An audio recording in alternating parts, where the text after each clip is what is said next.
Hi everyone, my name is Sarah Cohen and I am the Development Associate at CIVIC Nebraska. And today I am so excited to share with you a little bit of insight into my job and what it is like as a grant writer. As a part of CIVIC Nebraska's virtual learning CIVIC U Academy, I want to talk about writing mini grants.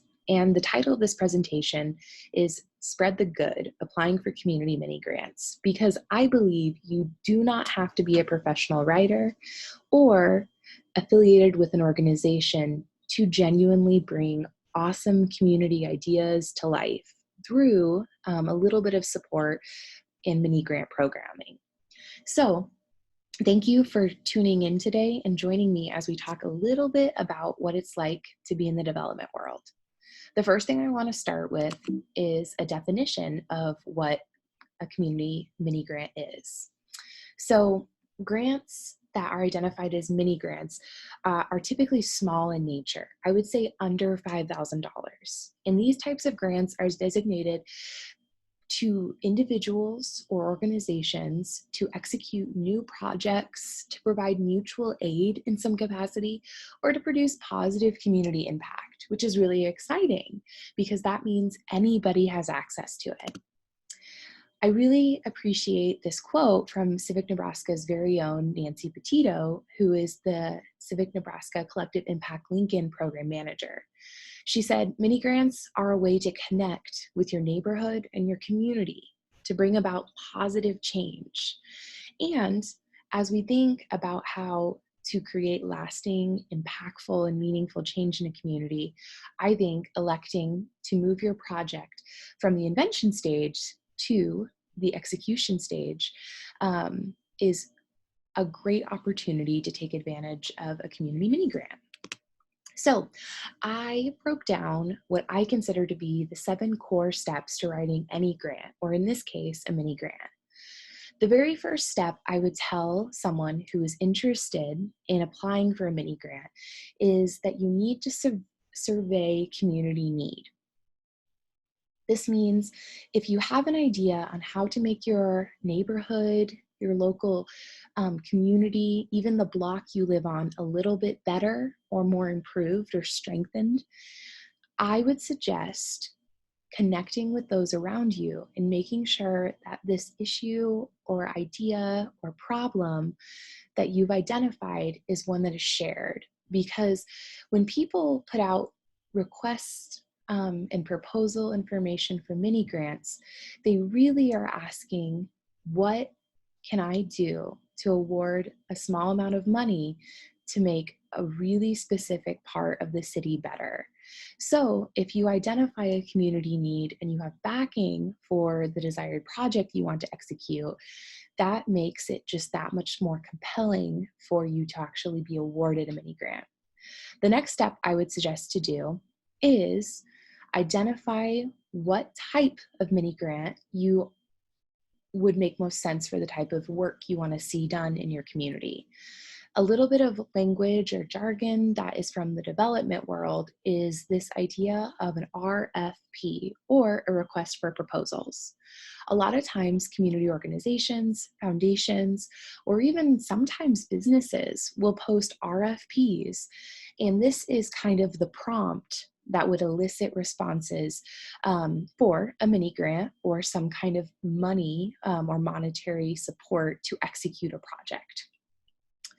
The next step that is probably interchangeable in the first parts and the exigence of creating and executing a community project is that I would highly suggest for you to actually connect with the funder or host organization that is providing the mini grant support. So actually making a phone call, sending an email, and meeting potentially even in person with an organization who put out the request for proposals is a great way to understand what the grantor is really looking for, the types of projects that are likely to be funded, and also a lot of times a funder is excited to meet with prospective candidates for a grant project, and they can guide you on how you need to best write and deliver a project that they would likely fund.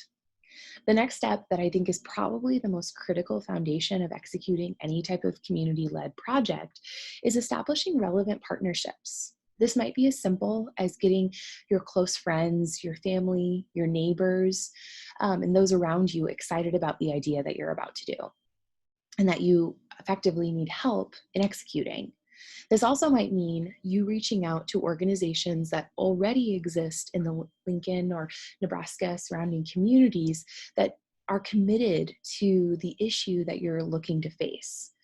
For example, if you're frustrated that you don't see a lot of vegetation or plants in and around your block area, you might actually consult with an environmental organization or committees dedicated to these types of issues as you begin your mini grant process.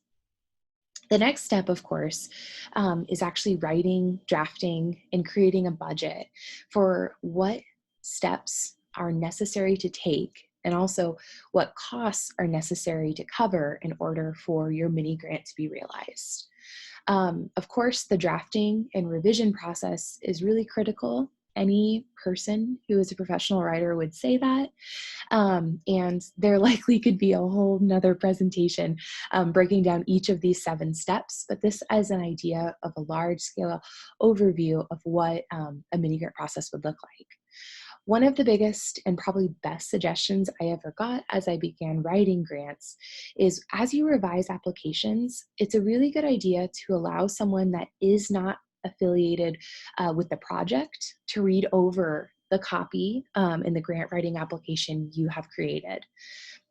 If you get someone who's not very close to the situation and they don't know a lot about your project, they'll offer a really great and objective feedback as you decide to revise, because you have to think the people who make decisions on whether or not to approve a mini grant or request for any type of monetary support are often just groups of people who are interested in a specific idea.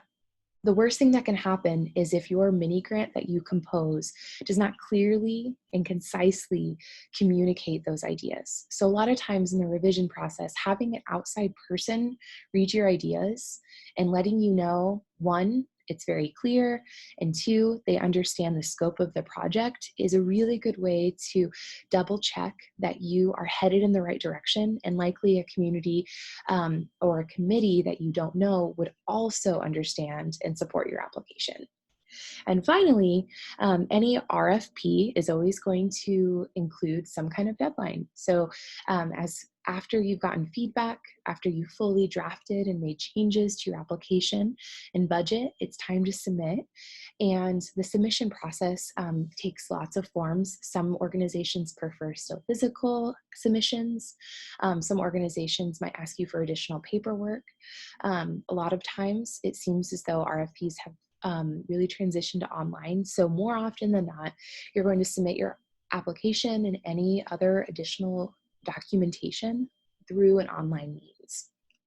After these 7 steps are done, then your grant is put out into the world and a committee can decide whether or not to fund the idea that you have to make your community stronger. So I want to talk about how one actually conceives a mini grant idea. Sometimes it sounds overwhelming, and sometimes people don't know how to approach the idea of, like, what can I do? What can one person do to make an organization stronger? Or what can one person do to make a community or a neighborhood stronger? So an exercise that I like to do with folks that I work with is a big brainstorming activity where you can kind of divide your interests, the things you care about, your passions, into these categories that you see. First, I think it's really important to not only understand, I think it's really important in order to understand an issue that affects you, you need to understand all parts of your identity and how you intersect said issue. The next step would be to evaluate and look at the types of groups you belong in. Perhaps you are strongly affiliated with a local neighborhood organization, or perhaps you feel really compelled by a political or governmental party organization. Those are parts that obviously make up your identity, but your membership to those groups are significant. And you can kind of see what people who identify in the same groups as you feel about the issue that you've identified. And lastly, making lists and kind of webs to understand what is really unique and wonderful about your own community that you identify with. And also, this will spur the idea of identifying the areas that could be stronger, potential weaknesses, and areas that need investment. So as you begin thinking about what a mini grant might look like for you in your own neighborhood or your local community, I always suggest that people begin the brainstorming process under the guise of identity groups in the communities that you belong in. I want to talk about a few example mini grant ideas that I have been really impressed with. All of these projects were funded under the $5,000 level, many of which much lower. But these are excellent examples of mini grants that Civic Nebraska has funded throughout the last couple of years that demonstrate a wonderful commitment to civic health, that demonstrate activities that brought people together in really unique and powerful ways, and ideas that frankly are fun and would be really exciting to implement on large and small scales across various neighborhoods in Lincoln. So a few examples that come to mind when I'm thinking about mini grants that I've experienced that were successful and produced a really fruitful impact are some of the images you see on the screen. This last year, our Collective Impact Lincoln team offers community mini grants to organizations that are committed to bringing individuals together and then strengthening neighborhood health and civic health. So the image you see on your far left is from the Great Plains Music Festival, which not only was an artistic expression and a celebration of local talent, but it was a benefit to the Lincoln community holistically. And they were awarded around the area of $4,000 to put on a really exciting and hyper-local festival. The photo in the middle is from the Unidays event that happens every year in the University Place neighborhood. And the goal of this event connects residents, businesses, public services, and organizations in a really fun, interactive, family-friendly event. Unidays is a kind of like a really fun field day that has food, entertainment, and lots of activities for people of all ages to appreciate. And again, another really creative idea to get people coming together, socially connecting, and strengthening civic health. Other examples include resident-led projects, like you see a tree planting project that happened in the Clinton neighborhood, through the Everett Neighborhood Association. They used a mini grant to begin a program called Adopt a Block, which reduces littering throughout the neighborhood through both education and civic action means. And the last really fun example of a mini grant that comes to mind is a neighborhood scavenger hunt that incentivizes residents to not only get to know one another, but to get out into their community, to get out into local shops, and really, really activate the rich network of Lincolnites that live in their own neighborhood. So these are just a couple examples of mini grants. But the idea of a mini grant is first and foremost a resident-led project. And this can follow any passion. It's not really limited to anything specific, as long as you are bringing people together, creating positive impact, and strengthening your community in a very unique way. So when any grant writer talks about the pitfalls of grant writing or perhaps ineffective applications, these are 5 core areas that I would highly caution you to avoid while writing a mini grant. So one thing that I see with ineffective grants is a failure to demonstrate some community research. So this goes back to the really important step of developing relevant partnerships. So if you're going to do or propose a mini grant that is already being done in a substantive way through another organization or through another business, a grantor might see your failure to actually create community buy-in or to cultivate relevant partnerships as your failure that you didn't do enough research to really execute this project.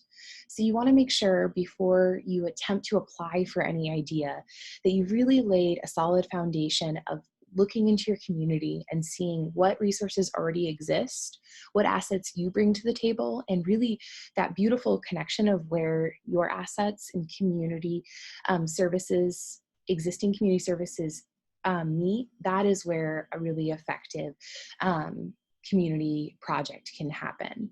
So I would really caution against duplicating services or not including really relevant partners in your decision-making process. Another step that I think is very common in ineffective grants is creating goals or timelines that are really non-specific or goals that are very, very vague. A lot of times with any type of grant application of any size, the grantor wants to know that you have very specific objectives guiding the project. You have a finite timeline in which the project will begin and end. And at the end, you have goals that are truly measurable.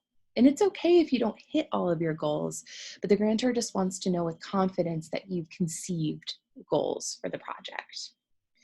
Another idea that I really want you to take notice of if you're about to write a mini grant is you need to consider an appropriate scope.